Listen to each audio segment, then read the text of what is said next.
Welcome back to Super Sentai Review, episode number 207. Yes, I do realize it's been a month since I last did a review of this. And you're thinking, a month? A month? Normally this happens when you do light novel stuff, not between Tokusatsu series.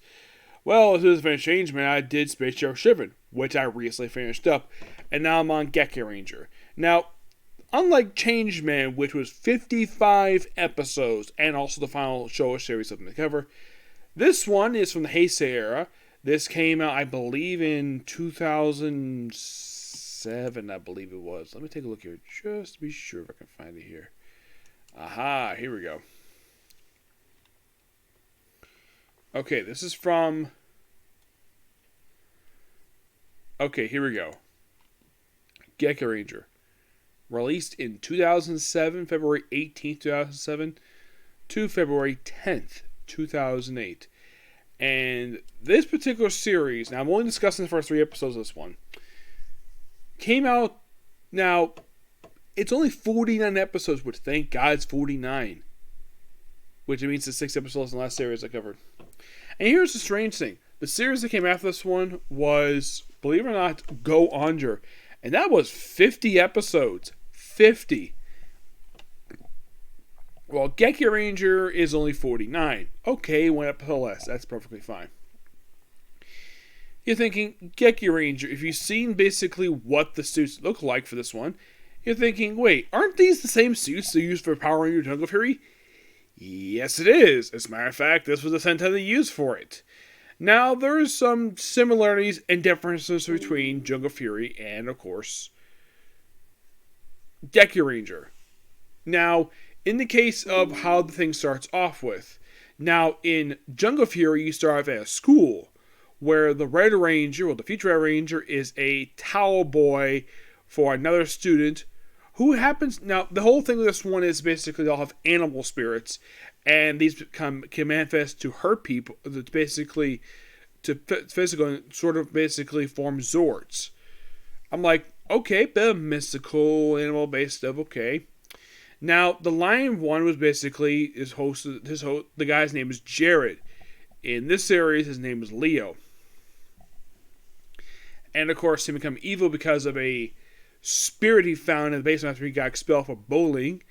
And this one, Leo is automatically the leader of the evil organization that we have in this series, which basically is a rival school for this one. Oh yeah, by the way, the full name of the series is Juken Sentai Gekiranger.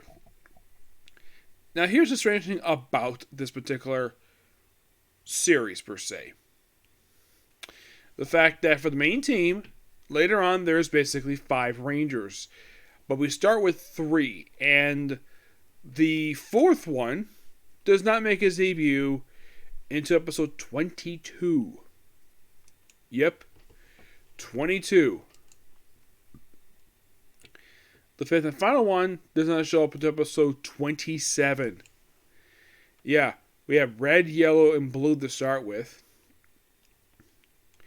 Now, the sub calls him Leo, but, well, his name is Ryu. Not really sure exactly why in the world, basically, that is, but, yeah.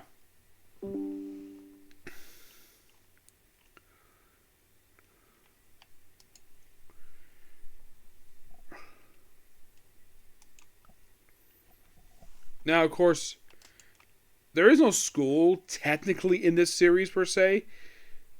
Not really. It's mostly a company known as Scratch. SCRTIC. Yeah, the counterpart for this thing is basically Order of the Claw. That's mostly what basically...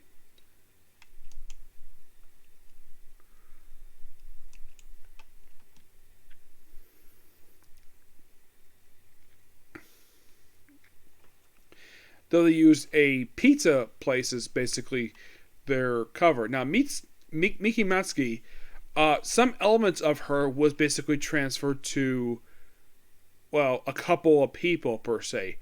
There is Robert James, who was basically the team mentor, who later became the Wolf Ranger, okay, the Purple Ranger. Like, they basically brought elements from him. Basically, Robert James, it seems like the elements from him, per se, from this woman, and, of course, also the mentor of the series. A little bit, some small elements. Yeah, they basically just borrow, like Robert James has basically, if you think about it, it is mostly they take elements from at least 5 different characters for this one. Mm-hmm.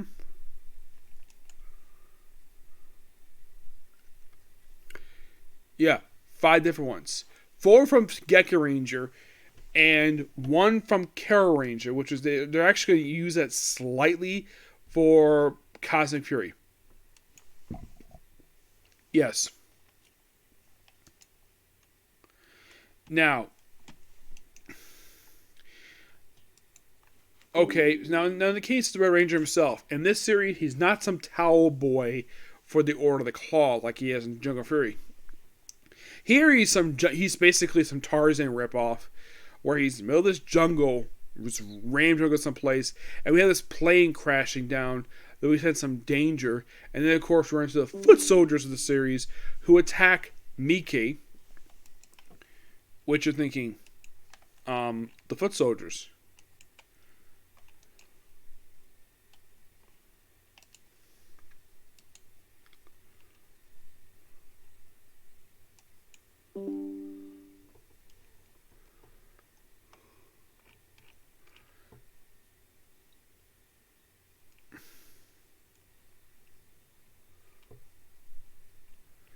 They are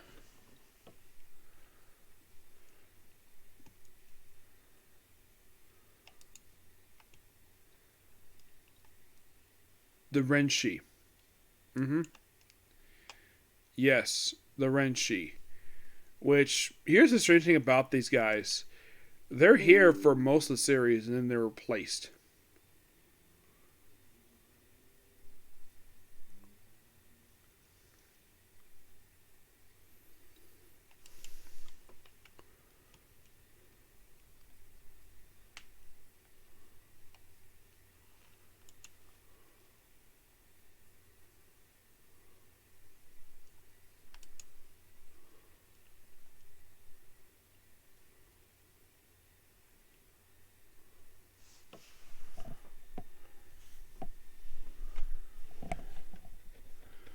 Yeah, but I'll get to that when I get to episode 36.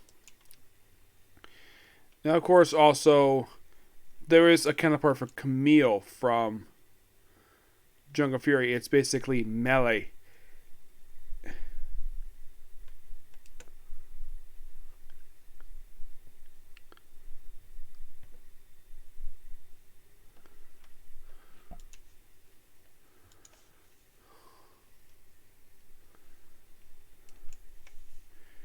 Yep.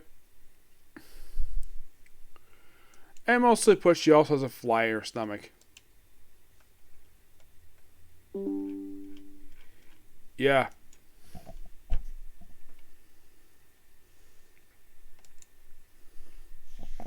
Yeah, in case you're curious though, does this fly show up on Jungle Fury? Yes. Yes, he does. He first shows up in episode 2. And he's here for a good chunk of the series. Mm-hmm. Though he's basically Phil. He's basically serves the same role. Mm-hmm.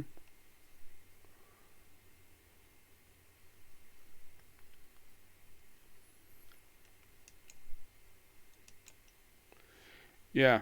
So basically, now you probably think, okay, how different is basically the Blue and Yellow Ranger from they are in Jungle Fury? Well, they're for one thing a little bit older than they depicted in Jungle Fury. I think Jungle Fury, they're mostly in their mid-teens. Here they look like presumably late teens. I'd say pushing 20-ish. Now, they are not students of the Order of the Claw in this one. They are students of the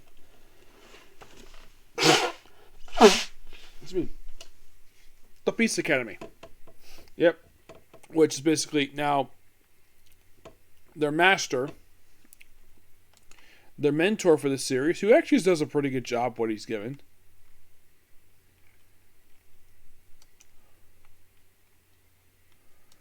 Master Safu, who is basically a cat. Yep.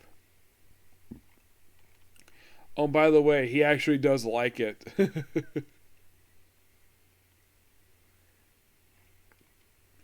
Now he's called Kitty by the Red Ranger, which he apparently has no problem with that. He apparently even treats him like a cat, too. By the way, his counterpart is Master Mao. Yeah. He was the original mentor. Then he got replaced with, of course, RJ. Well, he was not around very long. Excuse me. Not really. Excuse me.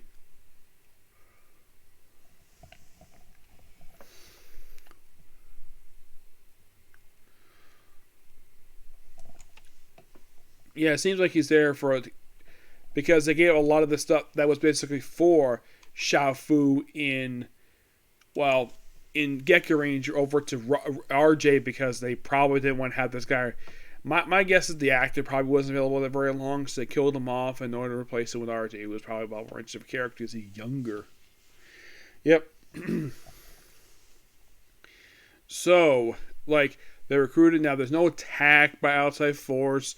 Their headquarters, the original base they had, was not destroyed and had moved to a business, basically a pizza place. Here, don't have to worry about that. Basically, you have a multi-billion-dollar company. And they mentioned that the mentor cannot do any physical fighting here. He actually is told not to do that because of a treaty. Yes, seriously, a treaty is preventing him from fighting. It's only brought up, I believe, in episode 1. And if you're curious, though, unlike another previous Sentai series I reviewed, do they get their Megazord within the first episode? No, they don't. As a matter of fact, the first monster takes up the first 2 episodes. Yep, in just 3 episodes, they only technically battle 2 monsters. And you're thinking, really? Yeah, really. You have Marikura, who is basically a mantis. And you're probably thinking, was this also the first monster they fought in Junk Fury? Yep. As a matter of fact, he's there for the first 2 episodes. Yep. Which basically what they did with this episode is that they pretty much in a way just split it up and use elements from another episode. They basically just split this up for. I'm not really sure why the mentor, Mantor as he's called, he appears for 2 episodes, first 2 episodes, just like he does in this one, and that's it. Here is basically here for the first 2 episodes, and that's it for him. Yep. Then you have, of course, Geiru, who's basically referred to as a cow. So they have him basically. Oh, by the way, the Rangers training, this one is similar to what they do in Jungle Fury. I'll get to that. So, basically, how they introduced the blue and yellow Rangers, they ever got their morphers already. Unlike in Jungle Fury, they were given the same time as the Red Ranger. Also, they do change them. The morphers are different than what Jungle Fury. You see, in this series, in Gekiranger, the morphers are gauntlets. Basically, the slip on, just crack your knuckles, and then they morph. It's basically a morph sequence. In Jungle Fury, they use sunglasses, which I heard was a complete American original invention. Which, yeah, it's perfectly fine. It's kind of a weird choice to use sunglasses, but they probably thought it was cooler that way. And also, if you notice later on, they do in fact use the gauntlets on their suits, but they don't really use it for a morph sequence. So they morph, and then of course how I think of Mao, basically the cat one. Well, then we have also the first episode kind of end with their mentor.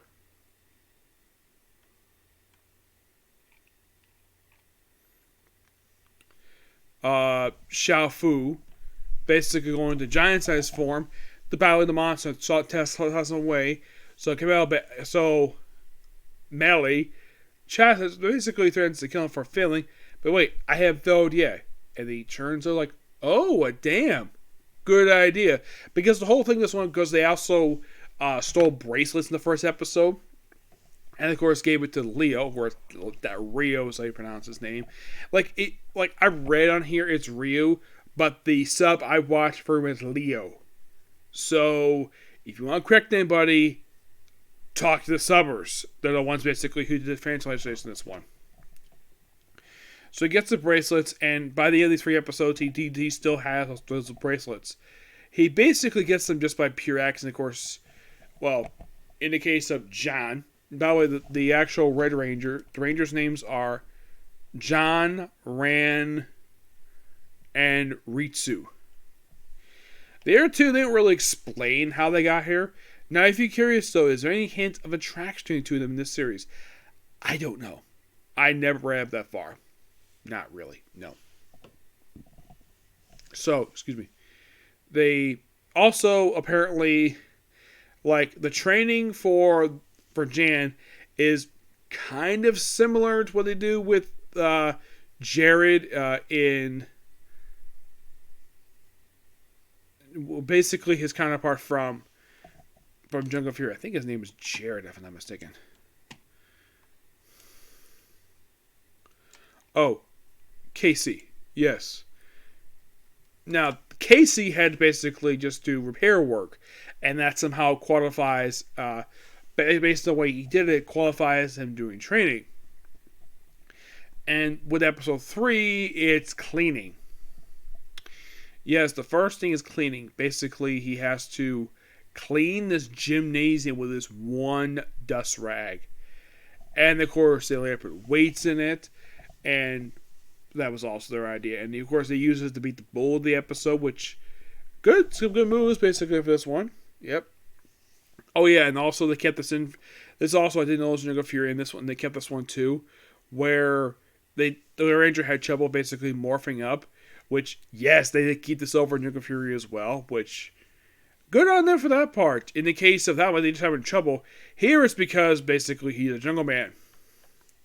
He also says stuff like ni, wat, zawa. Yeah, and apparently he has the ability to actually sense where the enemy is. And Sharafan basically,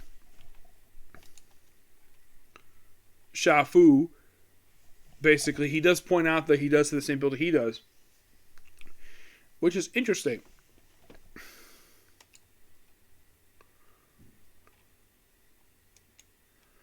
Which I do like the fact they actually kept that in.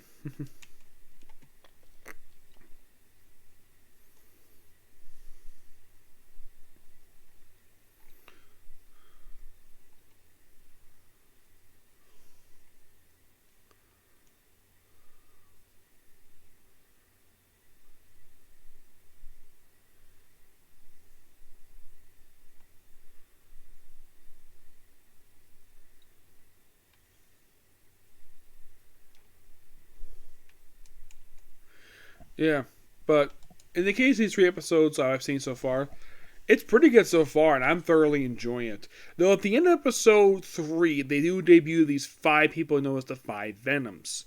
And these be your monsters for the next 8 episodes. Yep. Yeah, this is what the Gekirangers will be fighting.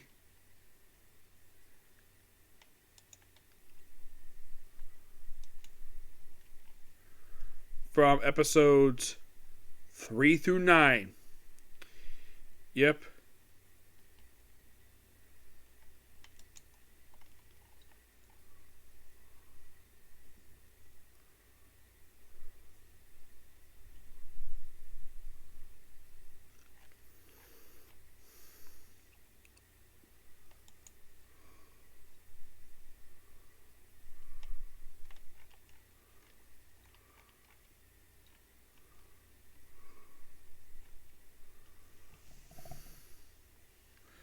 But yeah, not much else really much to say about these episodes. They're good.